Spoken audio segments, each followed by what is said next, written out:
And although that word is thrown around a lot, what it really means is that average people like you and I have a say in what happens in our country. We have freedom. And not the eagle flying through the sky outlined by red, white, and blue fireworks freedom. But Albert Camus' ideology that freedom is nothing else but a chance to be better.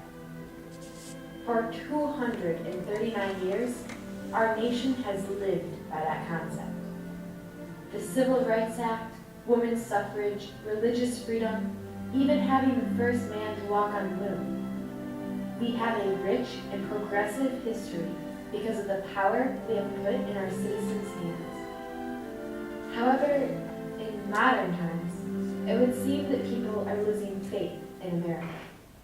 U.S. President Barack Obama's approval rating has declined to an all-time low. Because of the black community, a lot of folks are not doing better. The economy is not better. In the Hispanic community, a lot of folks aren't doing better, and amongst women. The last Congress was not just unpopular, it was unproductive, passing the fewest number of laws in at least 40 years. That's why. Everybody says we have to build confidence in this economy, but this parade of partisan foolishness that we've been treated to in Washington in recent weeks did nothing to increase anyone's confidence. The question remains, how can I create the world I want to live in? But most Americans choose not to take advantage of their political rights. The United States has the second lowest voter turnout rate among the world's developed nations. The answer is simple, by voting.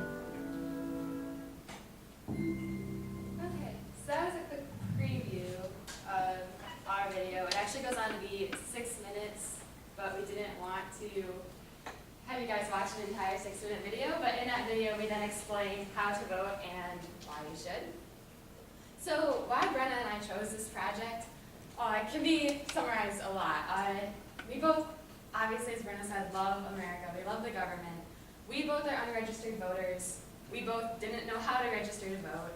We both kind of realized the importance of voting in our nation. And we kind of were thinking about it, and like, a lot of our classmates probably don't know how to vote. So by making this video, we can explain to them how to do it.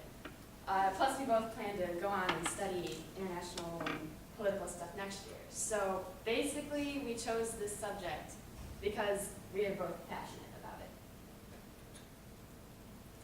Alright, so for our big question, it was kind of hard to choose at first because all the big questions are big enough that you can really apply it to voting because voting is a very consensual topic. So we chose this question to create the world we want to live in because we felt like voting, it allows us to apply our own visions of the world. We all have our own goals, our own dreams and thoughts of what it should be. And we also believe that voting is probably one of the best ways to initiate change because you get different opinions from all walks of life. And so by choosing this big question, we were able to take a big, large, up-in-the-air concept and apply a concrete answer to it. Okay, so in going to create this project, not knowing how to vote and not really having solid evidence and logic as to why you should vote left us with our hands empty in the beginning. So what we did is we immediately began researching, and we actually found voting turnout rates from the U.S. Census Bureau. You can kind of see Michigan, it's in the middle paragraph, and then the United States national average between young adults ages 18 to 29. And we found out that the average voting turnout rate for people ages 18 to 29 was 45%. It was kind of like, okay, we can definitely fix this. Alright, so this is also from the census site that we found. It was really telling to us about, it goes from 1964 to 2012, you can't see it, and it just shows that although it is fluid and rates change, young people have always had the lowest rate by far of any, and although it went down, it has been going up, and political participation has been going up, so that did do us home. So from there, we kind of had to figure out what we wanted to do. When we began, we didn't realize we wanted to make a video. We just knew we wanted to deal with voting and how to convince people to vote. So I don't know about you guys, I like John and Hank Green. I watch a lot of their Vlogbrother videos. And I came across Hank Green's You Must Vote video, and like watching his, kind of like charismatic ability to connect with young people and really emphasize the importance of voting, Brenna and I realized we could do that too. So we began to make a video.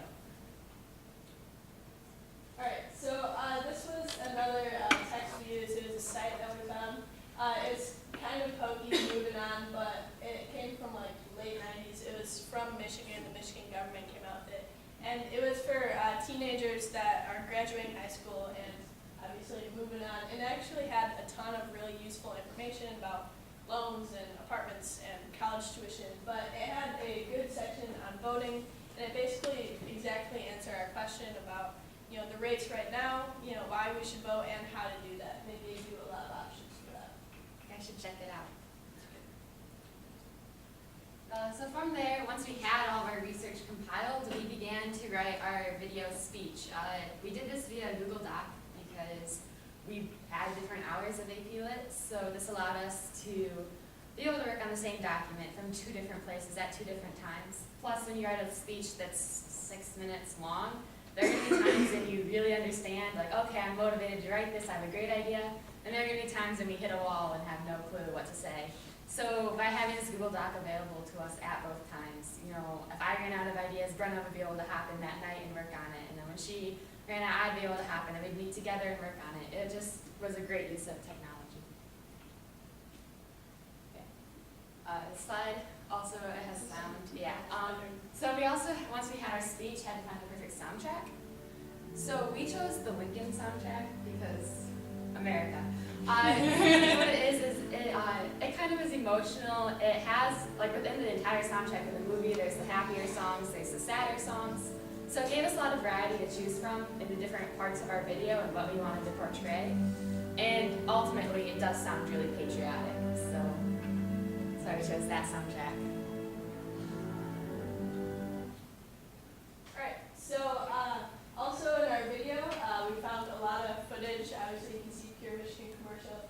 But we needed something that would inspire people to vote and to remind them that they live in a really great country. And so we found a lot of beautiful footage that was not hard to do of America, and we included it in our video. So from there, we used WeVideo to create our video.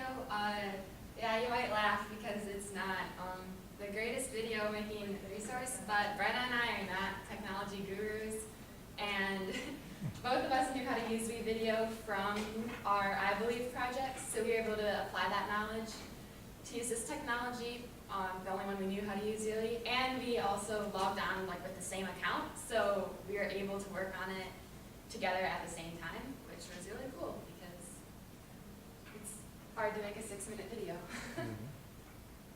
Alright, as you can tell from this lovely picture, we spent a lot of time in coffee shops because we like coffee, and also because it was good places to work together on our video. Obviously, we had different hours at the beginning of this project, and that really was tough, even with Google Docs, because you just didn't have that immediate communication.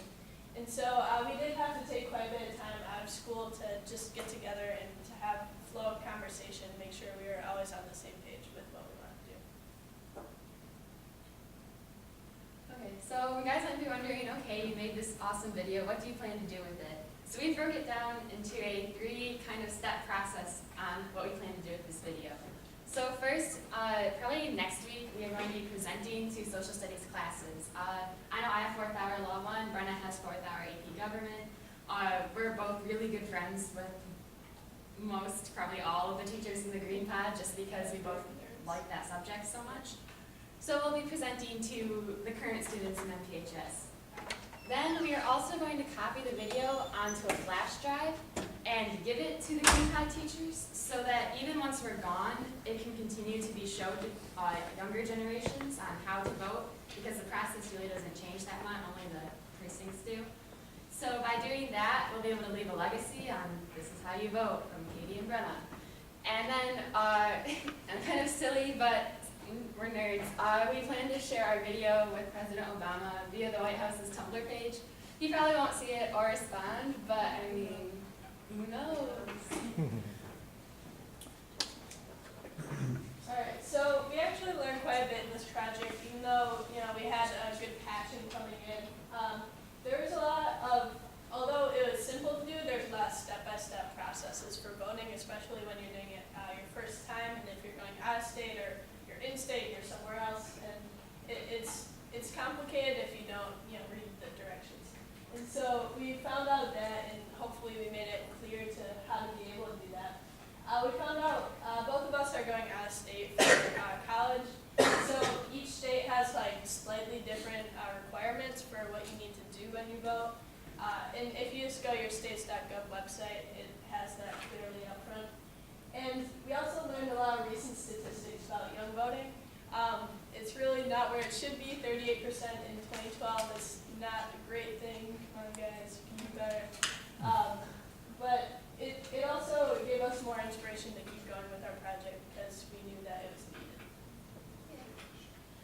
So a bit more conceptually, what we learned is this really changed our perspective on the American democracy. And I know it sounds kind of cheesy, but as people who really have followed it so much, it's so inspiring once you actually sit down and study how to vote and how to have a say in our political process to realize how lucky we are to have a say in the political process.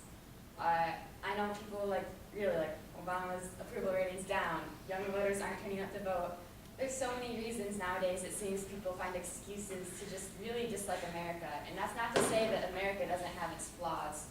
But it was as we were really studying, it's we might be the worst country in the world or something, but that only be, after all the other countries, because we really are amazing just in that we let people have a say. It also solidified the idea that voting is a concrete way to bring about change. I know, also, again, people have their doubts about the process. They think that once you get to DC, all the senators just work together and they don't even listen. But the thing is, they need to represent their home regions, and they need to represent what we say. And if you think that by your vote, you won't be able to have a voice, and maybe you'll be in the minority.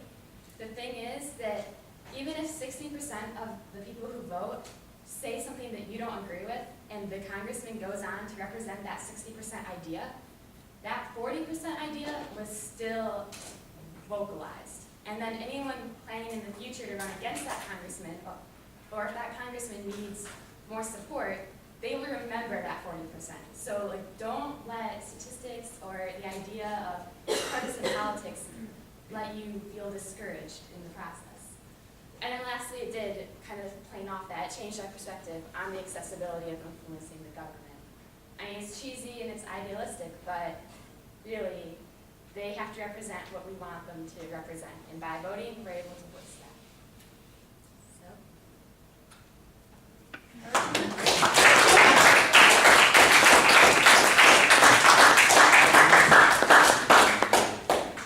As part of their rubric, Brenna and Katie also have 3 to 4 questions that they're hoping to answer that you might have.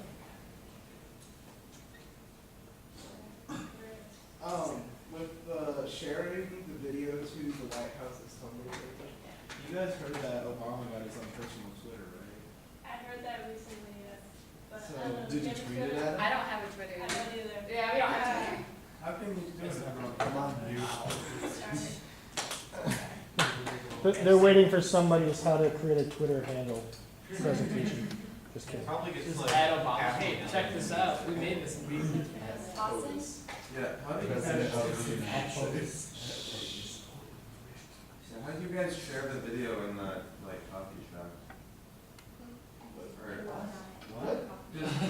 Didn't you guys make a video and then you showed it to people? No, Not at the coffee shop. we were just saying that that's where we worked out of school just because we needed more time to do it. Oh, okay. Yeah.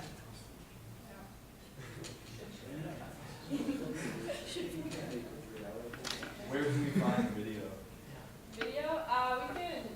We can give it to Mr. Hicks and he could tweet Yeah, it out. definitely agree because they'll just, oh yeah, they could tweet it out. Plus, I'll probably post it on my Facebook. Yeah, Yeah. Have you shared your video with any social studies teachers yet? Or have you included them within the process? Nope, we are talking to them today. Okay, just curious on how they responded. Yep. So in your video, do you go step by step, like how to register to vote, how to do the process and stuff like that? Yep, we go through 3 things. We go through if you're staying in town. We go through if you're still in state, but you are not in town, and then we talk about if you're out of state or out of country. It's basically the same process, but yeah. To add on to that, if you're going to CMU and you put down your point of residence is a CMU dormitory, then you would vote at Bowles Elementary. So that's where you would physically vote. Thanks. What happened to your finger? I heard it in softball. All right, good comprehension. She knows, she knows. Last question. So recently I registered to vote because you can register early, but and I registered in Alma, but I'm going to be in East Lansing when I'm actually going to be voting. Does that mean I'm gonna have to re-register, or am I gonna have to jump 2 different hoops to do that? Right. Well, you have 3 options really. You can either drive back to your Alma residence and find a precinct there to vote. You can register to vote at your new address and find the precinct there, and then you would vote for the representative for that precinct district. Or you can vote via absentee ballot. You can go to your local county clerk or secretary of state. You'd have to look up which one. And you have to request it in person, and then you can take it down to MSU or where you're going and mail it back. Great, thank you.